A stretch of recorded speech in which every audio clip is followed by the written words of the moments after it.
Selamat pagi saudara-saudara sekalian. Kita akan sama-sama belajar pagi ini untuk melihat beberapa ayat. Tapi saudara-saudara, kita sedang melanjutkan mengenai tema hidup yang berbuah. Nah, pada hari ini saya akan berikan topik kita dipanggil untuk hidup holy atau kudus. Kita dipanggil oleh Tuhan untuk hidup holy atau kudus. Nah, mari kita melihat dan merenungkan hal ini. Apa maksudnya hidup kudus atau hidup holy itu? Maksudnya apa? Nah, banyak orang berpikir bahwa hidup holy adalah hidup yang tidak berdosa. Kita berpikir demikian. Hidup yang tidak berdosa. Nah, saudara, kalau kita berpikir bahwa hidup holy itu adalah hidup yang tidak berdosa, maka itu terlalu sulit. Karena kita tahu setiap hari kita masih melakukan kesalahan. Setiap hari kita masih melakukan salah di sini, salah di situ. Itulah sebabnya kita bilang, untuk hidup holy dah percuma dah, bukan buat saya. Sebab itu banyak orang berpikir kalau memikirkan mengenai hidup holy, mereka berpikir, udahlah saya nggak mau pikir itu. Sebab itu impossible buat saya, hidup tidak berdosa itu impossible. Nah, sebab itu mereka nggak mau memikirkan hal itu. Tetapi mari kita belajar, saudara. Apa arti kata holy atau holiness itu apa artinya? Arti kata holiness itu adalah consecrated or set apart to a sacred use. Sekali lagi, arti daripada holiness adalah consecrated or set apart to a sacred use. Jadi, holiness itu adalah kalau kita ini di-set apart atau dipisahkan untuk melakukan sesuatu yang Tuhan sudah purpose-kan untuk kita. Sacred use, yaitu suatu purpose yang holy, yang dari Tuhan diberikan kepada kita. Suatu purpose yang spesifik dari Tuhan, yang sacred. Nah, jadi kalau kita hidup kita hidup dipisahkan untuk melakukan apa yang memang Tuhan sudah purpose-kan kita dijadikan, berarti kita hidup holy. Contohnya, saudara, misalnya kita tahu semua barang yang diciptakan itu ada purpose dari orang yang menciptakannya. Ada purpose-nya, ada tujuannya. Misalnya kita melihat contoh satu. Kalau kita melihat misalnya mikrofon. Mungkin orang yang menciptakannya itu satu kali dia lagi duduk di dalam satu conference atau di dalam satu gereja yang gerejanya besar, kemudian orangnya banyak, tetapi pendetanya pada waktu berbicara itu tidak bisa didengar oleh orang di belakang, sehingga orang ini mikir, aduh bagaimana ya, khotbahnya bagus, tapi sayang nggak semua orang bisa dengar. Maka dia pikir, putar otak, dan dia cari jalan bagaimana caranya supaya apa yang dia katakan bisa didengar oleh semua orang. Akhirnya dia menemukan untuk bisa membuat mikrofon. Nah, begitu dia buat mikrofon jadi, mikrofon itu dipakai oleh pendeta itu untuk berbicara. Semua orang seluruh gereja itu bisa dengar. Jadi the purpose daripada mikrofon adalah untuk mengeraskan suara seseorang yang berbicara di depan. Itu kan purpose daripada mikrofon. Nah, sekarang kalau mikrofon itu ditaruh di sebuah gereja, ditaruh di depan, setiap hari pada waktu pendetanya khotbah pakai mikrofon itu untuk berkhotbah, semua orang bisa dengar. Pada saat pemimpin pujian itu menyanyi pakai mikrofon itu, semua orang bisa dengar. Pada saat ada acara-acara semua, mikrofon itu dipakai, semua orang bisa dengar, semua orang sukacita bisa mendengar. Saudara, kemudian mikrofon itu dipakai bertahun-tahun sampai akhirnya sudah apa-apanya rusak dan nggak bisa dipakai lagi. Nah, kalau mikrofon itu punya kehidupan, ya mikrofon itu barang. Tapi kalau mikrofon itu punya kehidupan, mikrofon itu hidup holy. Karena apa? Selama dia sejak dijadikan sampai dia rusak, sampai dia nggak bisa dipakai lagi, dia melakukan tugasnya. Dia berfungsi persis seperti yang menciptakannya ingin dia berfungsi. Itu namanya holy. Nah, saudara, tahukah kita? Tuhan menciptakan kita, saudara, untuk melakukan the purpose of God. sebagaimana Tuhan sudah tentukan kita untuk menjadi. Nah sekarang kalau kembali lagi kepada mikrofon tadi, kalau mikrofon itu memang ditaruh di gereja kan, misalnya ditaruh di depan pulpit sana. Satu hari pada waktu tidak ada kebaktian, ada anak-anak bermain-main di situ, kemudian anak-anak itu melihat, oh ini ada apa, ini barang, mereka nggak tahu ini barang apa, diambil barang itu, kemudian dipakai untuk main drum, main gendang-gendang, kemudian dipakai untuk pukulin meja dan sebagainya. Mikrofon ini akan rusak. Dan dia ini yang berkata di unholy, cara memakai mikrofon yang unholy itu begitu, menjadi rusak, akhirnya rusak, tidak bisa digunakan seperti yang dia seharusnya digunakan. Nah saudara, banyak manusia juga yang demikian saudara. Kita sudah ditentukan oleh Tuhan untuk berbuah, tetapi banyak anak-anak Tuhan, saya bukan katakan orang yang gak kenal Tuhan, tetapi anak-anak Tuhan menggunakan waktunya untuk hal-hal yang merusak, menggunakan waktunya untuk hal-hal yang sia-sia, menggunakan talentanya untuk hal-hal yang tidak ada gunanya, sehingga hidupnya unholy.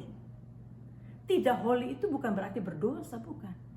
Tetapi dia tidak melakukan the purpose yang Tuhan sudah ciptakan untuk dia jadi di dalam dunia ini.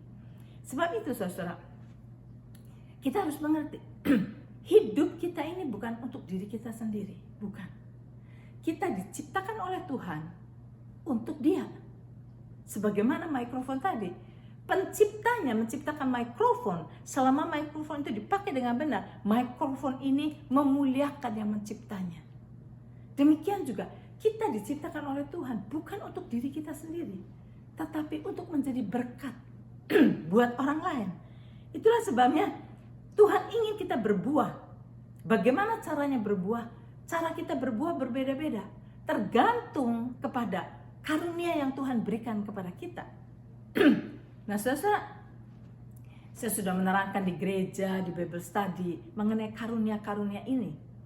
Yang saudara, kalau saudara mungkin pernah dengar, mungkin saudara tidak pernah dengar, tapi mari kita melihat saudara, bahwa setiap kita diberi oleh Tuhan karunia untuk kita bisa pakai.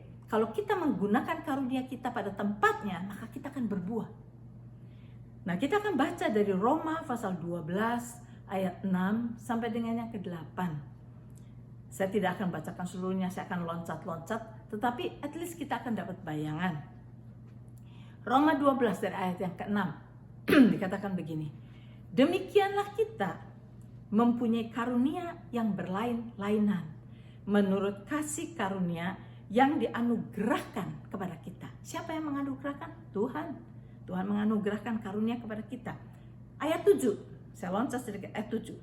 Jika karunia untuk melayani, baiklah kita melayani. Jika karunia untuk mengajar, baiklah kita mengajar. Ada karunia melayani, ada karunia mengajar. Jika karunia untuk menasehati, baiklah kita menasehati. Karunia menasehati. Siapa membagi-bagikan sesuatu, ini maksudnya karunia memberi. Siapa membagi-bagikan sesuatu, hendaklah ia melakukannya dengan hati yang ikhlas. Kalau saudara diberi karunia oleh Tuhan, karunia untuk memberi, saudara suka memberi. Saudara, berilah, pakai karunia itu. Kalau saudara mempunyai sesuatu dan saudara suka memberi, beri kepada orang. Supaya orang yang kekurangan akan mendapat. Saudara. Dan itu adalah buah daripada pelayanan saudara. Beri, tapi Tuhan berkata, berilah dengan sukacita, dengan hati yang ikhlas. Jangan dengan hati yang berat, jangan dengan hati yang tidak rela, tetapi berilah dengan hati yang ikhlas. Kemudian, siapa memberi pimpinan, ini adalah karunia leadership. Siapa yang mempunyai karunia leadership, hendaklah ia melakukannya dengan rajin. Bekerja dengan rajin. Kemudian siapa yang menunjukkan kemurahan, ini adalah the gift of mercy, yang berbelas kasihan, karunia berbelas kasihan, hendaklah ia melakukannya dengan sukacita. Nah saudara, di sini ada bermacam-macam karunia. Nah yang saudara harus cari tahu adalah, tanyakan kepada Tuhan, Tuhan karunia saya apa?